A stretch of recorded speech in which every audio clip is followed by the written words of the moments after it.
all, welcome back to my channel Easy English in Tamil by Selshan.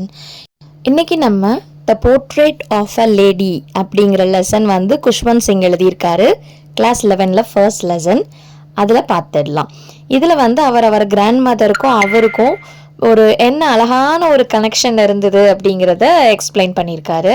இதில் அவர் என்ன சொல்கிறாரு அப்படின்னா, அவரோட கிராண்ட் மதர் வந்து எல்லாரோட கிராண்ட் மதர் மாதிரி தான், ரொம்ப வயசானவங்க, நிறைய ரிங்கிள்ஸ் இருக்கும். கிட்டத்தட்ட ஒரு 20 இயர்ஸாக அவங்க கிராண்ட்மாவை இப்படி தான் பார்த்துட்ருக்காங்க அப்படின்னு சொல்லிட்டு மற்றவங்க எல்லாருமே சொல்லுவாங்களாம், அவனோட கிராண்ட் மதர் வந்து ரொம்ப பிரிட்டி அழகாக இருப்பாங்க சின்னவங்களா இருக்கும் போது அப்படின்னு. பட் அவர் அதை வந்து நம்பலை. அதுக்கப்புறம் அவங்க கிராண்ட்மா வந்து இந்த மாதிரி சொல்லுவாங்களாம் அவர்கிட்ட, அவங்க சின்ன வயசில் இருக்கும் போது என்னென்னலாம் விளையாண்டாங்க அப்படின்னு சொல்லிட்டு. ஆனால் அவர் வந்து அதெல்லாம் இவங்க சொல்கிற கதை அப்படிங்கிற மாதிரி நினச்சிக்குவாராம். அவர் கிராண்ட்மாவை எப்படி டிஸ்கிரைப் பண்ணுறாரு அப்படின்னு பார்த்தீங்க அப்படின்னா, ஷார்ட்டாக ஃபேட்டாக ரிங்கிள்ஸ், எங்கே பார்த்தாலும் உங்களுக்கு வயசு முதிர்ச்சி காரணமாக ரிங்கிள்ஸாகவே இருந்ததாமா. எப்போவும் அவங்க வந்து ஒயிட் கலரில் ட்ரெஸ் போட்டிருப்பாங்களாம். கூன் விழுந்ததுனால ஒரு கையை இடுப்பில் பேலன்ஸ் பண்ணுறதுக்காக வச்சுட்டு நடப்பாங்களாம். இன்னொரு கையில் என்னன்னு பார்த்தீங்க அப்படின்னா, அந்த ரோசரி வச்சுருப்பாங்களாம், அந்த ஜெபமாலைன்னு சொல்லுவாங்க இல்லையா, அதை வச்சு எப்போ பார்த்தாலும் அவங்க ப்ரே பண்ணிக்கிட்டே இருப்பாங்களாம். அவருக்கு வந்து அவங்க அம்மா அப்பா வந்து சிட்டிக்கு மூவ் ஆனதுனால அவங்க கிராண்ட் மதரோட விட்டுட்டு போயிட்டாங்க. அவரும் அவர் கிராண்ட் மதரும் பயங்கரமான ஃப்ரெண்ட்ஸாம். அவர் என்ன சொல்கிறாரு அப்படின்னு பார்த்தீங்கன்னா, காலையில் எழுந்து ஸ்கூலுக்கு வந்து அவரை ரெடி பண்ணி எல்லாம் பண்ணுறது அவங்க கிராண்ட் மதர் தான். இந்த வேலையெல்லாம் பண்ணும்போது கண்டினியூஸாக அவங்க சாமி பாட்டெல்லாம் பாடிக்கிட்டே பண்ணுவாங்களாம். எதுக்கு, இந்த பேரன் வந்து ஃபுல்லாக அந்த வேல்யூஸ் எல்லாம் தெரிஞ்சுக்கணுங்கிறதுக்காக. இவர் என்ன சொல்கிறாரு அப்படின்னா, அவங்களுக்கு கிராண்ட் மதரோட வாய்ஸ் ரொம்ப பிடிச்சதுனால வந்து அவர் கவனிப்பாராம். பட் அதெல்லாம் கற்றுக்கல அப்படிங்கிறாரு. காலையில் பிரேக்ஃபாஸ்ட் சாப்பிட்டு முடிச்சதுக்கப்புறமா அவங்க பாட்டி என்ன பண்ணுவாங்களாம், இந்த மீதம் இருக்கும் இல்லையா, அந்த சப்பாத்தி இருக்குது, அதை எடுத்து பட்டர் அது மேலே சுகர் எல்லாம் கொஞ்சம் ஸ்ப்ரெட் பண்ணிவிட்டு அதை எடுத்துக்குவாங்களாம், கையில் எடுத்து வச்சுக்குவாங்களாம். எடுத்து வச்சுட்டு அந்த வில்லேஜ் டாக்ஸுக்கெல்லாம் ஃபீட் பண்ணுறதுக்காக வச்சுருப்பாங்களாம். அவங்க பாட்டிமா தான் அவரை எப்பயுமே ஸ்கூலுக்கு கூட்டிகிட்டு போவாங்களாம். ஸ்கூலுக்கு பக்கத்துலேயே வந்து டெம்பிள் இருக்கான். இங்கே போயிட்டு அவர் ஆல்ஃபபெட் கற்றுக்குவாங்களாம். அப்புறம் மார்னிங் ப்ரேயர்ஸ் எல்லாம் இந்த பிள்ளைங்கள்லாம் உட்காந்து பாடுவாங்களாம் வெராண்டாவில். சைடில் பார்த்தீங்க அப்படின்னா இந்த பாட்டி டெம்பிளில் என்ன பண்ணுவாங்களாம், அந்த ஹோலி புக் இருக்கு இல்லையா, அந்த ஸ்கிரிப்சர்ஸ் எல்லாம் இருக்கும்ல, அதெல்லாம் எடுத்து வச்சு நல்லா வாசிச்சுட்டு சாமி கும்பிட்டுட்டு இருப்பாங்களாம். ரிட்டர்ன் வரும்போது என்ன பண்ணுவாங்களாம், அந்த டாக்ஸ் எல்லாம் வந்துருமா. பாட்டி வந்து அந்த சப்பாத்திஸ் எடுத்துகிட்டு வந்திருந்தாங்க இல்லையா, அதெல்லாம் வந்து எல்லா அனிமல்ஸ் அந்த எல்லா டாக்ஸுக்குமே ஃபீட் பண்ணுவாங்களாம். அதுக்கப்புறமா பார்த்தீங்கன்னா ஒரு டேர்னிங் பாயிண்ட் சொல்கிறார் ஆத்தர். என்னன்னா, அவங்க அம்மா அப்பா அங்கே செட்டில் ஆனதுனால இவங்க பாட்டியையும் இவங்களையும் அவங்க வந்து சிட்டிக்கே வாங்க அப்படின்னு சொல்லிட்டாங்களாம். அங்கே போனதுக்கு அப்புறமா ஒரே ரூம் தான் ஆத்தரும் அவங்க பாட்டியும் ஷேர் பண்ணியிருக்காங்க. பட் ஆனால் என்னென்னா, இப்போ பாட்டி வந்து ஸ்கூலுக்கு இவரோட போகிறதில்ல.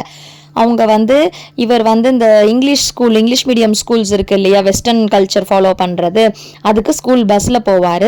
அவங்க பாட்டிக்கு அது அவ்வளோவா பிடிக்கல. ஏன்னா அந்த ரிலீஜியஸ் இதெல்லாம் எதுவுமே சொல்லித்தர மாட்டேங்கிறாங்க அப்படின்னா அவங்களுக்கு ஒரு ஃபீலிங்ஸ் இருக்குது. இன்னொன்று பார்த்தீங்க அப்படின்னா, இப்போ வந்து சிட்டியில் வந்து ஸ்ட்ரீட்டில் டாக்ஸே இல்லை அவங்களுக்கு ஃபீட் பண்ணுறதுக்கு. அதனால் அவங்க அதை நிறுத்திட்டு ஸ்பேரோஸ்க்கெல்லாம் ஃபீட் பண்ண ஆரம்பிச்சிட்டாங்க. வருஷம் இந்த மாதிரி ஓடிட்டே இருக்குது. அதுக்கப்புறம் ஸ்கூலில் என்ன நடந்துச்சு அப்படின்னு அப்பப்போ அவங்க கேட்கும் போது இவர் வந்து ஆர்கிமிடிஸ் பிரின்சிபல், அந்த லா ஆஃப் கிராவிட்டி, அதெல்லாம் சயின்ஸ் அந்த இதெல்லாம் பற்றி பேசும்போது பாட்டிக்கு அவ்வளோவா இன்ட்ரெஸ்ட் இல்லை. ஸோ அவங்க வந்து அவங்களோட ப்ரேயர்ஸ் பக்கமே ஃபுல்லாக போக ஆரம்பிச்சிட்டாங்க. அதுக்கப்புறமா இவர் என்ன பண்ணாருன்னா, யூனிவர்சிட்டிக்கு போக ஆரம்பிச்சிட்டார் ஆத்தர். அப்போ வந்து தனியாக அவருக்கு ரூம் கொடுத்துட்டாங்க. பாட்டி வந்து அவங்க தனிமைப்படுத்தப்படுறாங்களோ அப்படின்னு நினச்சிட்டு அவங்களே தனி வழியை தேர்ந்தெடுத்துக்கிறாங்க. காலையிலேருந்து சாயந்தரம் வரைக்கும் அவங்க என்ன பண்ணிகிட்டே இருப்பாங்க அப்படின்னு பார்த்தீங்கன்னா, அப்படியே ப்ரேயர் பண்ணிக்கிட்டே இருப்பாங்க. மத்தியானம் கொஞ்சம் ரிலாக்ஸேஷனுக்காக அந்த பிரெட் க்ரம்ஸ் இருக்கு இல்லையா, அந்த பிரெட்டெல்லாம் எடுத்து பிச்சு இந்த ஸ்பேரோஸ்க்கெல்லாம் அவங்க கோட்டியார்ட்லேயே போட ஆரம்பிச்சிட்டாங்க. எல்லா ஸ்பேரோஸும் அப்படியே கீச்சுன்னு கத்திக்கிட்டு அழகாக வந்து சாப்பிட்டுட்டு போகும். அவங்க ஷோல்டரில் அவங்க தலை மேலே எல்லாம் உட்காரும். ஆனால் அவங்க பாட்டி வந்து அதை விரட்டியே விட மாட்டாங்க. அப்புறம் நாட்கள் ஓட என்ன ஆச்சு அப்படின்னா, இவர் ஃபர்தர் ஸ்டடீஸ்க்கு அப்ராடுக்கு போகலாம் அப்படின்னு பிளான் பண்ணிட்டு போகிறாரு. பாட்டிக்கு அது அவ்வளோவா பிடிக்கல தான். பட் என்ன பண்ணுறாங்கன்னா, ரயில்வே ஸ்டேஷனுக்கு வந்து சென்ட் ஆஃப் பண்ணிவிட்டு அவருக்கு வந்து ஃபோர்ஹெட்டில் வந்து ஒரு கிஸ் பண்ணிவிட்டு அவங்கள பிளஸ் பண்ணிவிட்டு அப்பயும் அவங்க கையில் என்ன பண்ணிட்டு இருக்காங்க, அந்த ப்ரேயர் சொல்லிக்கிட்டே இருக்காங்க. பாட்டிக்கு ரொம்ப வயசானதுனால அவர் திரும்பி வரும்போது இருப்பாங்களோ இருக்க மாட்டாங்களோன்னு தான் நினைக்கிறாரு. அவர் ஊர்லேருந்து வந்ததுக்கப்புறம் பாட்டி போய் அவரை ரிசீவ் பண்ணுறாங்க. அப்போ அவங்கள கட்டி பிடிக்கும் போது இவருக்கு சத்தம் கேட்குது, பாட்டி ப்ரேயர் பண்ணுற சத்தம். அதுக்கப்புறம் பார்த்தீங்க அப்படின்னா, ஃபர்ஸ்ட் டைம் பாட்டி ப்ரே பண்ணாமல் இன்றைக்கி ஈவினிங் என்ன பண்ணாங்க அப்படின்னா, அக்கம் பக்கத்தில் இருக்கவங்களெல்லாம் கூப்பிட்டுட்டு ஒரு ட்ரம் எடுத்து இவரை வெல்கம் பண்ணுற மாதிரி இது பண்ணுறாங்க. அதுக்கு அடுத்த நாளே பாட்டிக்கு உடம்பு சரியில்லாமல் போயிடுது. பாட்டிக்கு அவங்க இறக்க போகிறாங்க அப்படின்னு தெரிஞ்சிருச்சு. அதனால் அவங்க இறக்கறதுக்கு முன்னாடி அவங்க வந்து இந்த மாதிரி நான் ப்ரே பண்ணணும், யாருக்கிட்டையும் பேச நான் விரும்பலை அப்படின்னு சொல்லிட்டு போய் அமைதியாக உட்காந்து ப்ரே பண்ண ஆரம்பிச்சிடுறாங்க. இவங்க எல்லாம் வந்து தடுக்கிறாங்க, இல்லை பாட்டி எங்கள் கூட இருங்கன்னு சொல்கிறாங்க.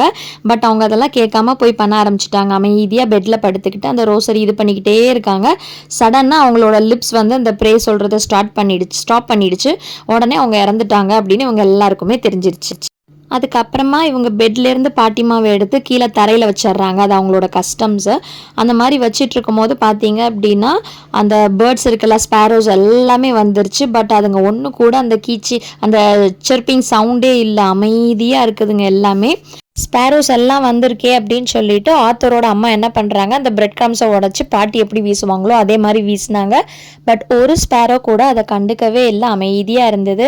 அதுக்கப்புறம் இவங்க பாட்டியை தூக்கிட்டு போனதுக்கு அப்புறமா பார்த்தீங்கன்னா சத்தமே போடாமல் அந்த ஸ்பேரோஸ் எல்லாமே பறந்து போயிடுச்சு. அடுத்த நாள் காலையில் அந்த பிரெட் க்ரம்ஸ் எல்லாமே இந்த வேலைக்காரங்க அப்படியே தூத்து க்ளீன் பண்ணி தொடச்சி விட்டுட்ட மாதிரி கொடுத்துருக்காங்க.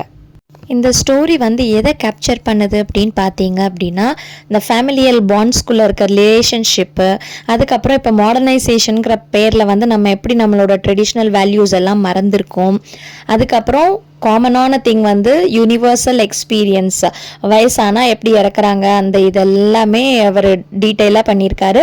இதை எல்லாத்தையும் தாண்டி அவர் வந்து ரொம்ப என்ன சொல்லியிருக்காரு, அவங்க கிராண்ட்மா மேலே அவர் வச்சிருந்த அந்த அன்பு பாசம் அதை எல்லாத்தையுமே நீட்டாக நரேட் பண்ணியிருக்காரு.